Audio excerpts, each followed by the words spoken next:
હવે આપણે સંપૂર્ણ શરીરને રિલેક્સ કરી ગર્ભસ્થ બાળક સાથે એક્યતા સાધવાનો પ્રયાસ કરીશું.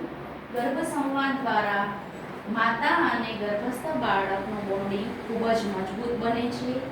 ગર્ભમાં પાંગરતા શિશુમાં ઈચ્છિત ગુણો એને સુચારુ રૂપથી પહોંચાડવા માટે ગર્ભ સંવાદ એક ઉત્તમ માધ્યમ છે. તમારા બંને હાથ તમારા એબ્ડોમેન પર રાખી ગર્ભસ્થ બાળકનો ચહેરો મનમાં આકૃતિ કલ્પી અને બાળક સાથે સુંદર મજાની વાતચીત કરવા માટે આંખો બંધ કરીને તૈયાર થઈ જાઓ.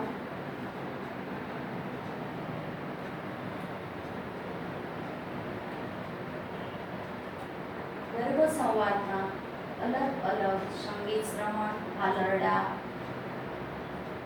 વીર કથાઓ દ્વારા ગર્ભસ્થ બાળકમાં ગુણરોપણનો પ્રયાસ પણ અહીં થાય છે અને બાળક સુંદર ગુણો ગર્ભાવસ્થામાંથી જ પામે છે.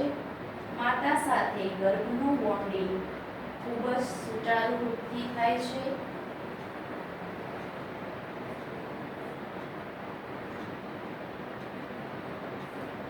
આ રીતે આપણે ગર્ભ સંવાદ દ્વારા માતાના તથા બાળકનો જે એક સ્નેહ સેતુ છે એ ખૂબ જ મજબૂત બને છે. સાથે સાથે માતાની હકારાત્મક લાગણીઓ ગર્ભમાં રહેતા બાળક સુધી એ પહોંચે છે.